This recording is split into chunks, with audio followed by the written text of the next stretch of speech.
고린도전서 15장 42절에서 56절 말씀을 함께 봉독하겠습니다.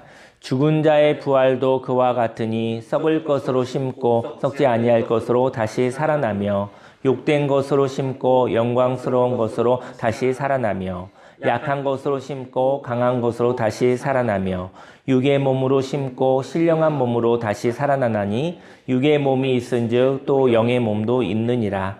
기록된 바 첫사람 아담은 생명이 되었다 함과 같이 마지막 아담은 살려주는 영이 되었나니 그러나 먼저는 신령한 사람이 아니요 육의 사람이요 그 다음에 신령한 사람이니라. 첫사람은 땅에서 났으니 흙에 속한 자이거니와 둘째 사람은 하늘에서 나셨느니라.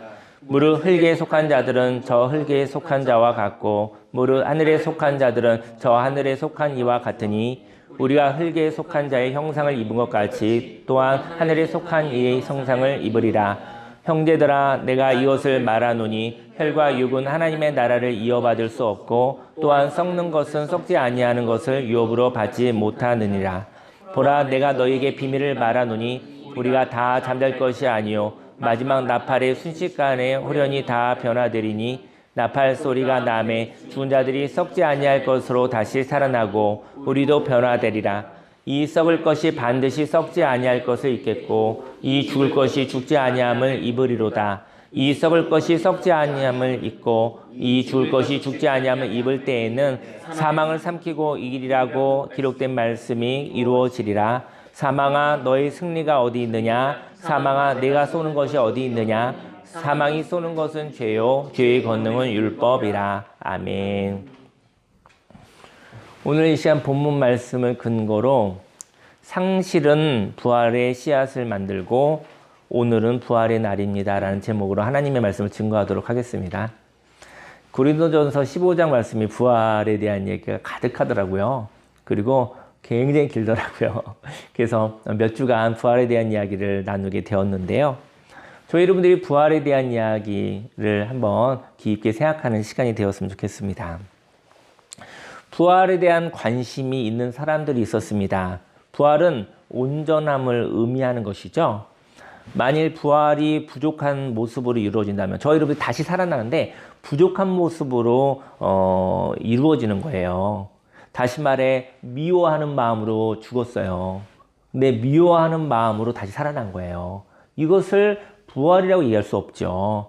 병든 육체, 장애가 있을 수도 있죠. 근데 그 병든 육체로 장애가 있는 상태로 죽었어요. 근데 다시 살아났는데 병든 모습으로 장애가 있는 모습으로 다시 살아난다고 한다면 그 부활을 부활이라고 얘기할 수 없는 것이죠. 세상에 모순의 구조가 있어요. 하나님의 나라가 아닌데 모순이 있고 부조리가 있는데 그 모습으로 다시 그 세상이 생겼어요. 그럼 그것을 부활이라고 이야기할 수 없는 것이죠. 이러한 부활은 사모하지 않습니다. 그리고 그러한 부활은 사망의 반복인 것이지 생명의 부활이라고 이야기하지 않는다는 것이죠. 오늘은 이러한 부활을 향하여 궁금한 자가 있었습니다. 35절 말씀에 누가 묻기를 죽은 자들이 어떻게 다시 살아나며 어떠한 몸으로 오느냐 하리니 어리석은 자여 네가 뿌리는 씨가 죽지 않으면 살아나지 못하겠고. 궁금함이라는 것은 궁금함은 죽은 자들이 어떻게 다시 살아나냐는 것이죠. 죽는 것은 궁금함이 없잖아요. 너무 많은 죽음이 모든 인생에게 영원 전부터 영후까지 마지막이 있는 거 아니겠습니까? 그리고 살아난다면 어떠한 몸으로 오냐는 것에 대한 궁금한 것이죠. 사람에게는 분명히 죽음이 있습니다. 그런데 죽어가는 과정 속에서 상실된 어떤 상태에서 부활하는 것인지 궁금한 것이라는 것이죠. 사람마다 죽는 시점이 다르고요. 죽는 모습도 다릅니다. 그런데 부활이 있다면 어떤 부활인지 궁금한 것입니다. 심지 않으면 죽지 않으면 부활이 없다고 오늘 이야기를 하고 있는데요. 다만 저희 여러분들의 관심은 오늘에 있다라는 것이죠. 오늘 어떻게 부활할 것인가? 부활을 내일로만 미룰 것인가? 저희 여러분들이 이제 부활에 대한 얘기를 하지만 부활을 내일로 미루는 사람들이 있거든요. 부활을 내일로 미루는 사람들은 오늘은 부활이 없는 거예요. 미루는 습관이 있다고 한다면 오늘을 살지 못합니다. 그렇다면 오늘을 살아가는 저와 여러분들에게 내일로 미룬다고 한다면 부활은 없다는 것이죠. 영원히 부활이 없을 것입니다. 부활이 있지만 미루는 사람은 오늘의 부활은 없다라는 얘기를 나누고 싶습니다. 37절에 또 내가 뿌리는 것은 장래의 형체를 뿌리는 것이 아니요 다만 밀이나 다른 것의 알갱이 뿐이로되 하나님의 그 뜻대로 그에게 형체를 주시되 각 종자에게 그 형체를 주시느니라. 종자를 하나님께서 주신다고 하셨거든요. 씨앗을 심는데요. 그 씨앗이 병든 씨앗도 있을 수 있겠죠. 건강한 씨앗도 있을 수 있고요. 그런데 그 씨앗은 병든 씨앗은 나무가 되지 못하죠. 나무가 되지 않잖아요. 거름이 될 뿐이잖아요. 저와 여러분들이 씨앗을 심는데 모순의 씨앗이라면 그 씨앗은 진리가 없기에 부활이 안 되어질 것 같아요. 나무가 되어질 수 없을 것 같습니다. 새 생명을 잉태할 조건이 만들어지지 않은 것이죠. 저와 여러분들에게 의심이 있습니다. 의심은 오늘 나는 생명이 있는 씨앗인가? 저 여러분들이 부활이 있는데 부활과 관계 있는 생명이 있는 씨앗인가? 만일 생명이 없는 것이라면 저와 여러분들은 걸음은 될 수 있어도 밑걸음은 될 수 있어도 희생은 되어질 수 있어도 생명의 씨앗, 바로 나무가 되어지는 씨앗이 될 수 없는 것이죠. 저와 여러분의 인생의 모든 것이 부활하지는 않습니다. 어쩌면 인생의 희로애락이 상실되고 새롭게 태어나는 것일지도 모르겠습니다. 저와 여러분들은 오늘 많은 것을 상실했는데 이 상태로 부활하는 것인가에 대한 물음이 있을 것 같습니다. 39절에 육체는 다 같은 육체가 아니니 하나는 사람의 육체요, 하나는 짐승의 육체요, 하나는 새의 육체요, 하나는 물고기의 육체라. 하늘에 속한 형체도 있고 땅에 속한 형체도 있으나 하늘에 속한 것의 영광이 따로 있고 땅에 속한 것의 영광이 따로 있으니, 하늘에 속한 것의 영광이 따로 있다라는 것이죠. 바로 다양한 모습이 있다는 얘기를 하고 있습니다. 상실이라는 것은 하늘에 속하는 과정인 것입니다. 41절에 해의 영광이 다르고 달의 영광이 다르며 별의 영광도 다른데 별과 별의 영광이 다르도다. 죽은 자의 부활도 그와 같으니 썩은 것을 심고 그 다음에 썩지 아니할 것을 다시 살아나며, 부활이란 것은 썩을 것으로 심었지만 썩지 아니할 것으로 살아난다는 것이죠. 저와 여러분들이 볼 때 인생 가운데 욕된 것으로 심고 내가 봤었을 때 썩어지는 것, 저와 여러분이 봤었을 때 욕된 것으로 있는 것 같으나 그것을 심고 영광스러운 것으로 다시 살아나며, 또 약한 것이 있을 때가 있죠. 약한 것을 심고 다시 강한 것으로 다시 살아난다는 것이죠. 그래야 부활의 의미가 있는 것입니다. 육의 몸으로 심고 신령한 몸으로 다시 살아나나니 육의 몸이 있은즉 또 영의 몸도 있느니라. 율법이 있습니다. 율법을 다른 말로 하면 이런 얘기예요. 심은 대로 거둔다는 거예요. 심은 대로 거둔다는 얘기는 우리가 아는 이야기잖아요. 행한 대로 된다는 거 아니겠습니까? 심은 대로 거둔다는 것이 율법이죠. 하지만 율법으로 이 세상에 있는 모든 이야기를 해석하는 데는 너무나 부족합니다. 왜냐면 심은 대로 거두지 못하는 경우도 있잖아요. 그렇지 않습니까? 심은 대로 거두면 참 좋은 것인데 심었는데 근데 심은 대로 거두지 못한 일도 있거든요. 노력했는데 노력대로 되어지지 않은 것도 있거든요. 어떤 사람이 노력을 하다 왜 노력을 그만두겠습니까? 노력했는데 근데 노력 가운데, 왜냐면 노력하는 사람은 많으나 사실은 그 결과를 줄 수 있는 것은 풍성하지 않아요. 그래서 아무리 많이 노력해도 결국은 10사람 중에 한두 사람은 갖고 몇몇 사람들은 가질 수 없는 구조가 있는 것이죠. 구조가 그 모든 것을 노력대로 살 수 있는, 노력대로 열매를 거둘 수 있는 구조가 아니라는 것이죠. 은혜의 구조가 있습니다. 은혜는요, 심으면 열매를 선물로 받는 것입니다. 심은 대로 거둔다라는 생각을 가지신 분들은, 이분들은 노력으로, 율법으로 사는 사람이에요. 노력하니까 되더라. 심으면 모든 걸 거두더라. 아직 상실을 겪어본 적 없는 사람들. 그죠? 절망해 본 적이 없는 사람들의 이야기인 것이죠. 은혜는 뭐죠? 은혜는 심으면 열매를 땀으로 거둔 게 아니에요. 선물로 받는다는 것이죠.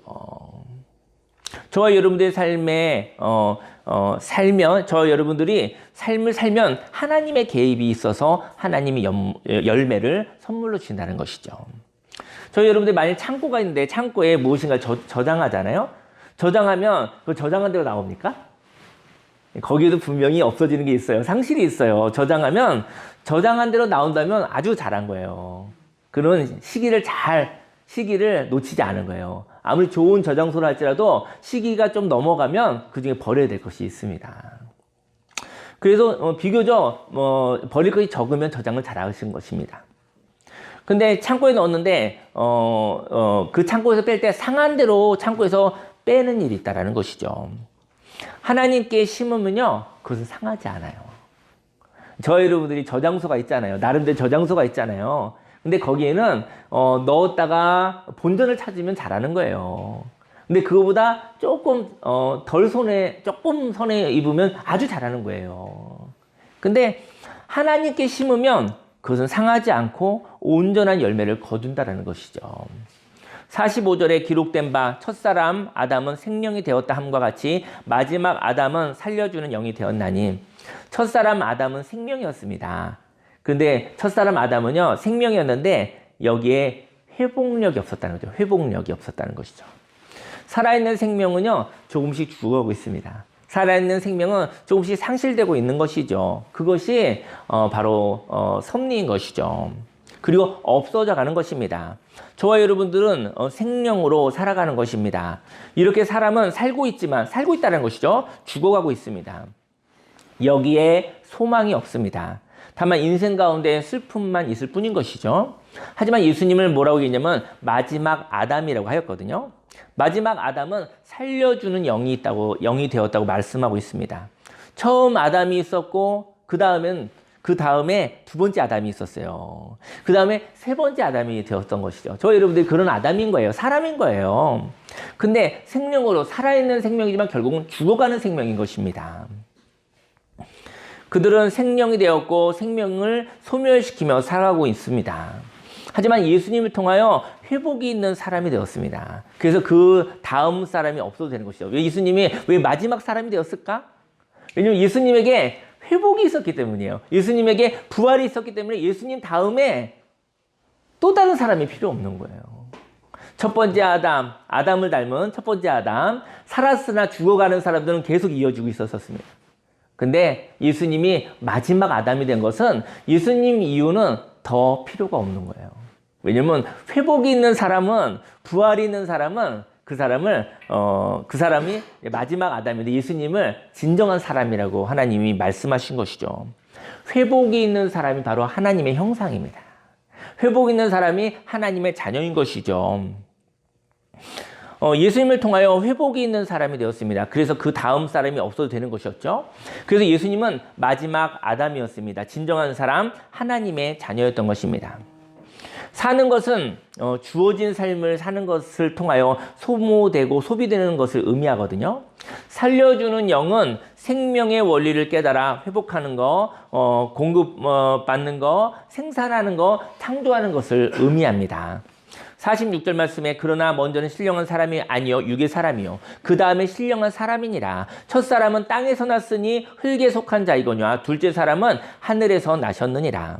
물 흙에 속한 자들은 저 흙에 속한 자와 같고 물 하늘에 속한 자들은 저 하늘에 속한 이와 같으니 우리가 흙에 속한 자의 형상을 입은 것 같이 또한 하늘에 속한 이의 형상을 입으리라. 먼저는 흙으로 땅의 모습으로 첫 번째 아담으로 태어나지만 마지막 아담 바로 부활 회복이 있는 하나님의 형상을 저와 여러분들이 찾게 된다는 것이죠. 그것이 바로 구원이요, 그것이 바로 인생의 참된 목적을 의미하는 것입니다. 50절 말씀에 형제들아 내가 이것을 말하노니 혈과 육은 하나님 나라를 이어받을 수 없고 또한 썩는 것은 썩지 아니하는 것을 유업으로 받지 못하느니라. 보라 내가 너에게 비밀을 말하노니 우리가 다 잠들 것이 아니요 마지막 나팔의 순식간에 호련히 다 변화되리니. 마지막 나팔이라는 것은 그 하나님의 말씀이 울려 퍼질 때 그때 저희 여러분들이 변하게 될 것입니다. 이건 먼 이야기인 것도 같아요. 근데 오늘에 대한 우리는 성경은요 늘 오늘을 이야기하고 있습니다. 저희 여러분들이 오늘 하나님의 나팔 소리가 울려 퍼지면 하나님의 말씀이 있고 하나님의 감동이 있다고 한다면 그때 저희 여러분들이 새 사람으로 변화되어지는 것입니다. 그런즉 누구든지 그리스도 안에 있으면 새로운 피조물이라. 이전 것을 지나갔으니 보라 새 것이 되었도다. 저는 죽고 난 천국에 대한 이야기는 논하고 싶지 않아요. 그건 경험하시기를 예수님이 축원합니다. 또 사람이 말할 수 있는 이야기도 아닐 것 같아요. 하지만 오늘 바로 오늘 하나님께서 함께 하시는 오늘, 하나님께서 함께 하시는 오늘의 천국에 대한 이야기를 나누고 싶습니다. 오늘을 살 수 있다면 다가오는 오늘, 내일을 살 수 있고, 그리고 또 다가오는 그 내일을 또 살 수 있어서 오늘 사는 것 같이 하나님의 회복력을 가지고 영원한 생명을 사는 것입니다. 그리고 죽음 이후에도 또 하나님이 주시는 그 오늘을 살아가게 되는 것이죠. 52절에 나팔 소리가 나매 죽은 자들이 썩지 아니할 것으로 다시 살아나고 우리도 변화되리라. 이 썩을 것이 반드시 썩지 아니할 것을 입겠고 이 죽을 것이 죽지 아니함을 입으리로다.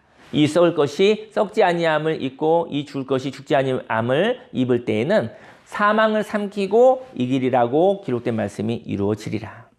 인생을 살아가면서 결국은 죽음을 두려워하는 거 아니겠습니까? 왜 저희 여러분들이 저장합니까? 저희 여러분들이 준비합니까? 왜냐면 죽음을 두려워하니까. 그래서 어떻게 보면 그 불안함으로부터 해소되기 위해서 무엇인가 저장하고 있는 것이거든요.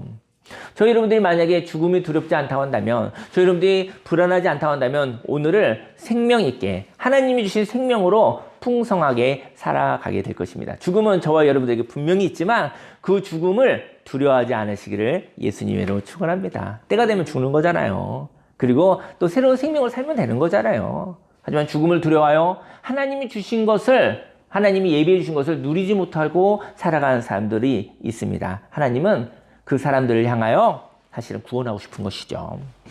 55절에 사망아 너의 승리가 어디 있느냐, 사망아 내가 쏘는 것이 어디 있느냐, 사망이 쏘는 것은 죄요 죄의 권능은 율법이라. 사망과 생명이 싸우고 있습니다. 사망이 공격하는 것은 무엇이냐면요, 사망이 공격하는 것은 생명이 더 생명되지 못하도록 하는 것이거든요. 사망은 생명을 없애는 거예요. 사망이 공격합니다. 사망은 어떻게 공격하는지 아십니까? 절망으로 공격한다는 것이죠.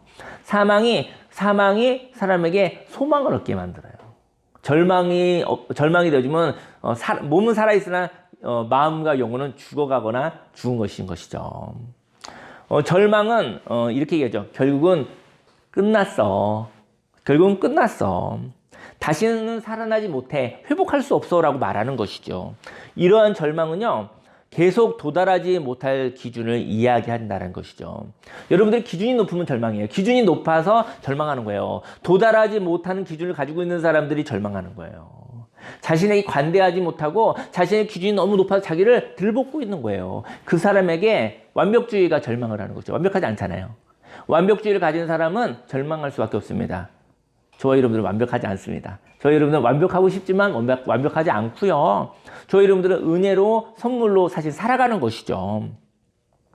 그래서 계속 도달하지 못할 기준을 저와 여러분들의 영혼에서 계속 이야기하고 있다면, 누군가 이야기하고 있다면, 아니면 저와 여러분들이 자기 자신에게 따라가지 못할 기준을 이야기하고 있다면 저와 여러분들은 절망과 함께 살아가고 있는 것입니다. 그것이 율법인 것이죠. 너는 이렇게 해서 결국은 안 되는 거야. 기준을 높이면 안 되는 거거든요. 너는 이 담을 넘을 수 없어 라고 얘기하는 것이죠. 너는 과거에 이러했으므로 심판을 받은 것이고 그 심판으로 인하여 너는 아무것도 할 수 없어 라고 저와 여러분들의 마음속에 계속 율법으로 말하고 있다고 한다면 저희 여러분은 절망한 것입니다. 절망의 구조를 가지고 있는 것이죠.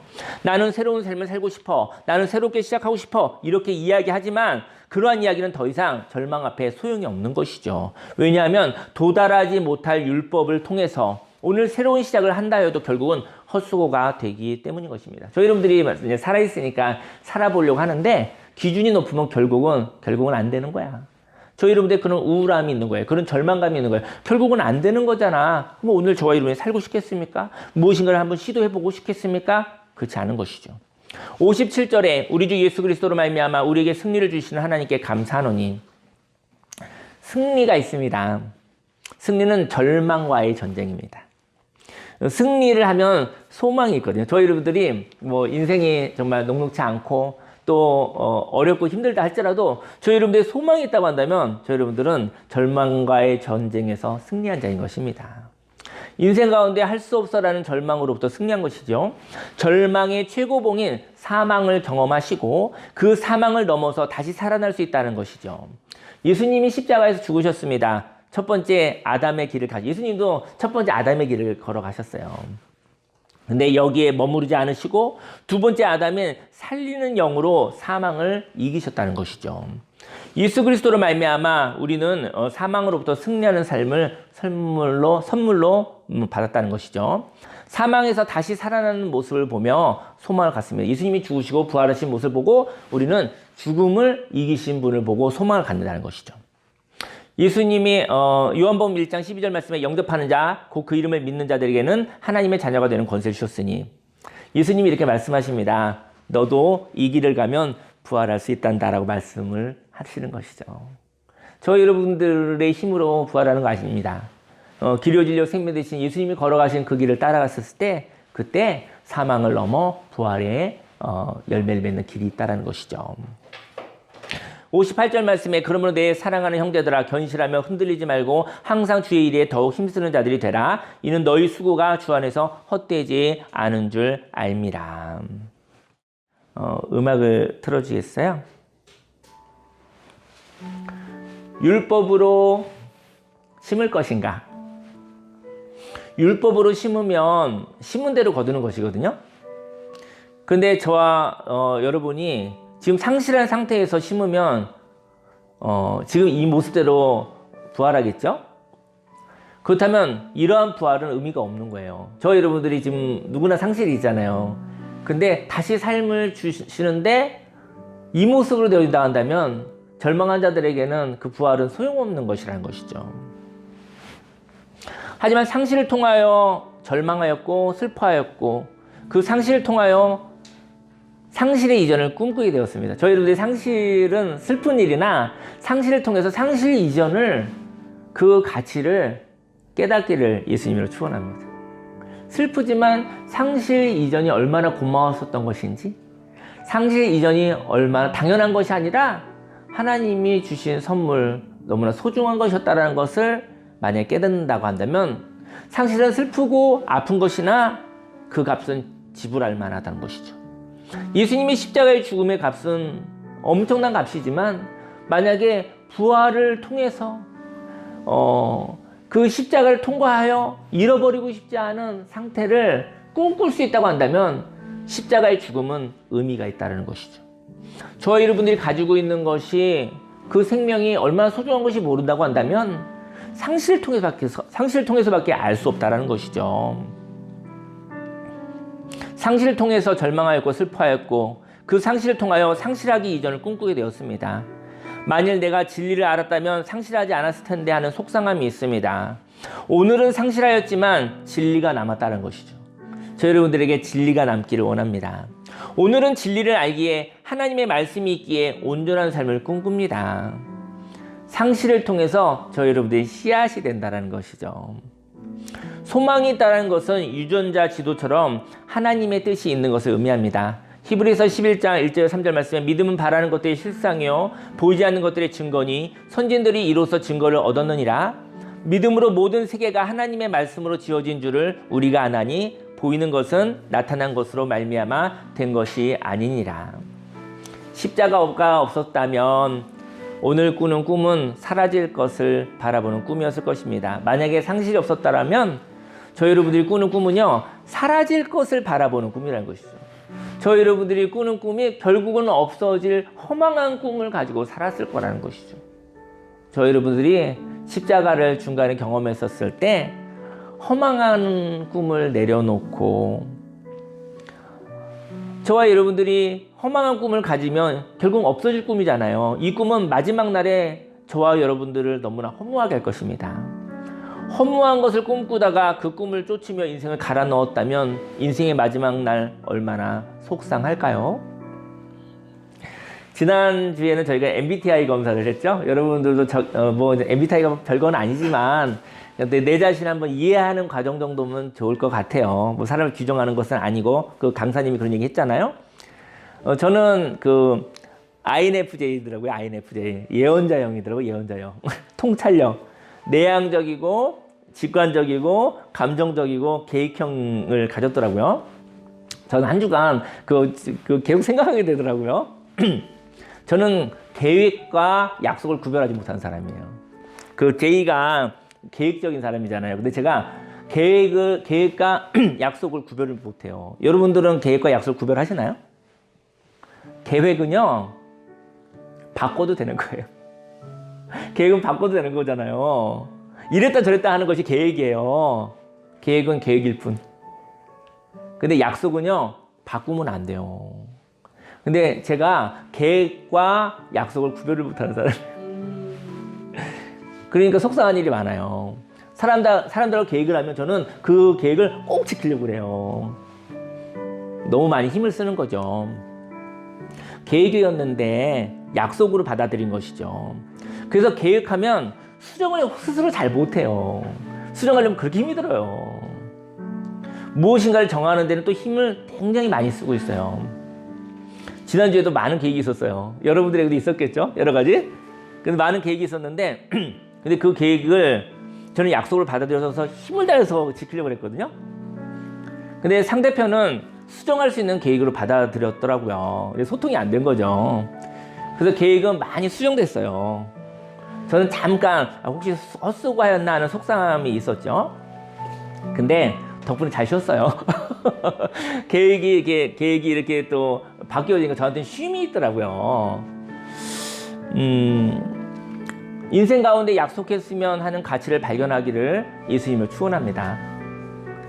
하나님과 약속하기를요. 저희 여러분들이 가치를 발견하면 그것과 하나님과 약속했으면 좋겠어요. 하나님, 저 이런 계획이 있는데 이거 저랑 약속해 주실 수 있나요? 그런 가치가 높은 계획이 있는데 계획한다고 해서 약속을 꼭 하는 건 아니거든요. 저희 여러분들이 하나님 앞에 하나님, 저 인생의 후반전에는 이렇게 살고 싶은데 이런 계획이 있거든요. 근데 하나님, 이 계획을 제가 살 수 있도록 하나님 저를 좀 응원해 주세요. 약속해 주세요. 하나님 동행해 주세요. 이렇게 한번 하나님과 약속을 한번 제안해 보시면 좋을 것 같아요. 하나님, 저희 여러분의 욕심과 약속하는 것이 아니라 그 아름다운 꿈을 향해서 내가 함께 하겠다라는 그 약속이 있기를요. 인생을 살면서 어려운 때가 있거든요. 근데 그 약속 붙잡고 하나님이 나와 동행하시고 하나님이 나와 함께 계셔. 이 아름다운 가치를 향하여 하나님이 약속해 주셨다고. 그 약속 붙잡고 인내할 수 있는 것이죠. 여러분들이 사는 인생이 그것이 계획인지 약속인지 알았으면 좋겠어요. 나 혼자만의 계획이라면 바꿔도 상관없어요.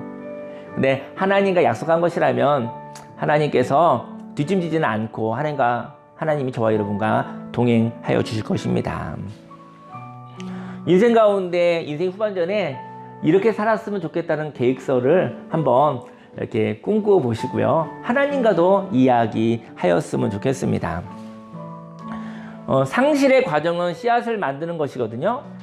씨앗을 심을 때 한 개만 심지 않거든요. 여러분들 이제 그 농사를 접을 때 씨앗 심을 때 뭐 할 때 한 개만 심진 않아요.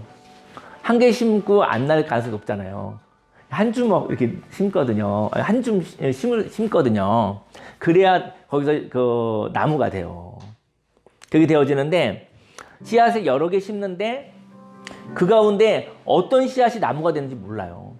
여러분 아시겠습니까? 이 씨앗 이렇게 넣었는데 그 중에 어떤 씨앗이 싹이 나는지 알 수 있어요? 알 수 없어요. 농부는 여러 개의 씨앗을 심었는데 그 씨앗 중에 어떤 씨앗은 밑거름이 될 수도 있어요. 농부는 여러 개의 씨앗을 심었고 그 심음으로 나무를 만들었고 심은 씨앗보다 풍성한 열매를 100배, 60배, 30배를 거두는 거예요. 그리고 세상의 굶주림을 부유함으로 해결하시죠. 저는 이 얘기 한번 나올게요. 저희 여러분들이요, 내가 나무가 되려고 노력하지 않아도 될 것 같아요. 저희 여러분이 꼭 나무가 되려고 하지 않아도 될 것 같아요. 하나님 심으셨잖아요. 한 줌 심으셨잖아요. 그 중에 상실된 씨앗도 있겠죠. 근데 씨앗 한 줌을 하나님 씨앗으로 삼아주셨다는 것이죠. 저희 여러분들 인생 가운데 상실되어진 그 씨앗도 그 한 줌에 들어가 있잖아요. 그것도 씨앗으로 삼아주셨다는 것이죠. 상실될 씨앗도 한 줌의 씨앗에 포함시켜 주셨고요. 한 줌의 씨앗은 부활의 소망을 가졌고 새 생명의 꿈을 함께 꾸었죠. 그리고 하나님의 능력으로 풍성한 부활을 통해 세상을 한계 가운데서 구원하셨던 것입니다. 한 줌의 씨앗 중에 어떤 부분이 상실되었지만 그 전체를 씨앗으로 삼아주시고 열매 맺은 열매를 하나님이 열매 맺으셨다고 여겨주신 하나님, 상실된 씨앗을 향하여 고마움이 있습니다. 그 아픔으로 부활의 비전을 발견하였고요. 그리고 그 삶을 살아 하나님이 부활하게 하셨던 것이죠. 저는 저희 여러분들이 하나님의 한 줌의 씨앗 중에 속해졌다는 것으로 감사했으면 좋을 것 같아요. 또 저희 여러분 인생에 어떤 부분이 상실이 있잖아요. 그것도 씨앗이었던 것이죠. 그것도 허무한 것이 아니라 그것으로, 그 아픔으로, 그 상실을 통해 내가 하나님의 비전을 발견했다고 한다면, 가치 있는 인생의 후반을 발견했다고 한다면, 그 상실로 인해서 하나님의 마음을 알게 되었다고 한다면, 그 상실도 하나님이 씨앗으로 삼아주셨다는 것이죠. 그리고 썩어질 것이 썩지 아니할 것을 부활하게 된 것입니다. 상실은 이렇게 씨앗을 만듭니다. 하나님의 비전을 발견하는 상실의 아픔이 있지만 가치가 있는 것이죠. 그리고 새로운 삶을 가지고 상실된 씨앗에게 고마워 그 부활의 열매로 새로 선물로 주신 오늘이 바로 부활의 날입니다. 누구나 상실이 있는데요. 그 상실도 씨앗이라는 거예요. 저희 여러분들의 그 상실을, 씨앗 되어진 그 상실을 고마움으로 떠나보내 주시기를 예수님을 축원합니다. 그리고 가치가 있었던 것이죠. 그리고 하나님이 주신 비전을 발견하게 되었다고 한다면, 하나님과 동행할 수 있게 되어진다고 한다면, 하나님과 약속하여 하나님 나라에 가기 전에 여러분들이 진정한 하나님의 형상으로 살아가시기를 예수님으로 축원합니다. 저와 여러분들은 오늘 어떻게 살아가시겠습니까? 저는 이 얘기를 하고 싶은 거예요. 이제 한 주간 저와 여러분들이 어떤 삶을 살아가실 것인지 하나님과 한번 계획해 보셨으면 좋겠고요. 저는 구체적인 이야기를 두 가지 얘기하고 기도하고 싶습니다. 저는 일주일에 3번 이상은 호수를 산책하겠다고 한번 약속해 봅니다. 계획만 했더니 잘 안 되더라고요. 계획만 했더니 바꿀 수 있으니까. 그래서 오늘도 뭐 이렇게 또 좋은 시간 가지시고 시간 나시면 오늘도 한번 호수를 같이 한번 도시죠. 시간이 되시는 분들은.